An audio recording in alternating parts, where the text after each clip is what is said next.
Real GDP growth for the current financial year, that is 2023-24, is projected at 6.5%. Domestic economic activity exhibits resilience on the back of strong demand.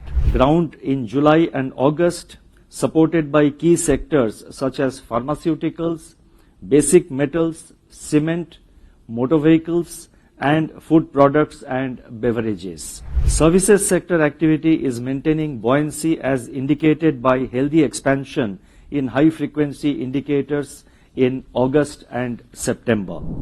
The transmission of the 250 basis points increase in the policy repo rate to bank lending and deposit rates is still incomplete, and hence the MPC decided to remain focused on withdrawal of accommodation. The MPC remains highly alert and prepared to undertake timely policy measures as may be necessary in order to align inflation to the target and anchor inflation expectations. I would now like to provide an assessment of the growth and inflation scenario to begin with global growth. Let me turn to a detailed assessment of the growth and inflation dynamics, starting with the external environment. As I just mentioned, the global economy is slowing under the impact of tight financial conditions, protracted geopolitical tensions, and increasing geoeconomic fragmentation. Global trade is contracting. Headline inflation is easing but rules above the target in major economies. While major central banks are signaling a peaking of their rate hike cycle, there are indications that the tight monetary policy stance could persist for longer than anticipated earlier. Sovereign bond yields have firmed up, the US dollar has appreciated, and global equity markets have corrected.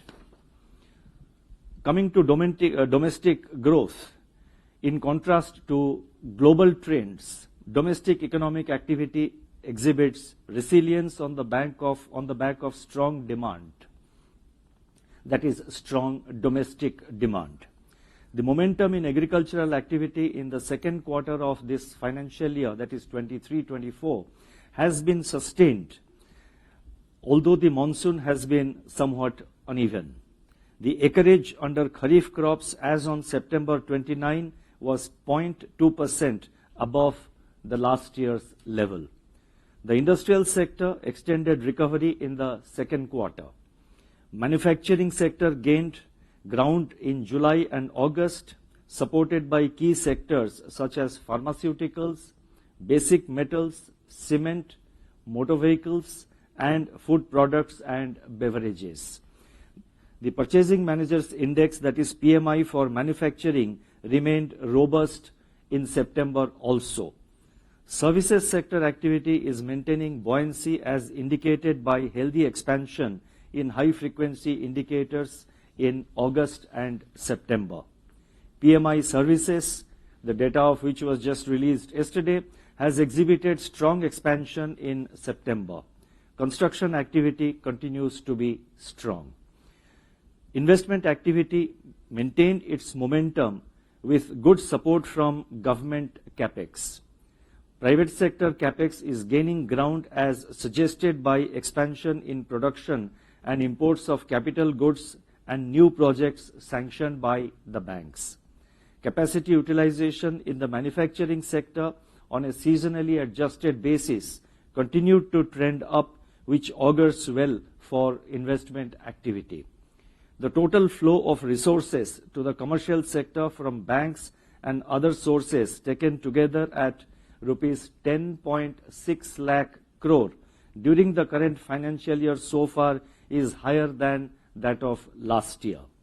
Merchandise exports and non-oil, non-gold imports, however, contracted though at a moderated pace in August. Services exports expanded at a healthy pace. Now, what I have done is, I have given a lot of data points in the footnote of my statement, and those of you who are interested may refer to the statement. So whatever I am saying here is backed up by the data points which would justify the statements that I am making. So I would suggest that if there is interest, you may refer to the footnotes which are part of my statement. Now let me move on. On the demand side, steady expansion is seen in urban consumption, while rural demand is showing signs of revival. Looking ahead, domestic demand conditions are likely to benefit from sustained buoyancy in services, consumer and business optimism, government's continued thrust on capex, healthy balance sheets of banks and corporates, and supply chain normalization. Headwinds from geopolitical tensions and geoeconomic fragmentation, volatility in global financial markets, global economic slowdown, and uneven monsoon, however, pose risks to the outlook. Taking all these factors into consideration, real GDP growth for the current financial year, that is 2023-24, is projected at 6.5%, with Q2 at 6.5%, Q3 at 6%, and Q4 at 5.7%.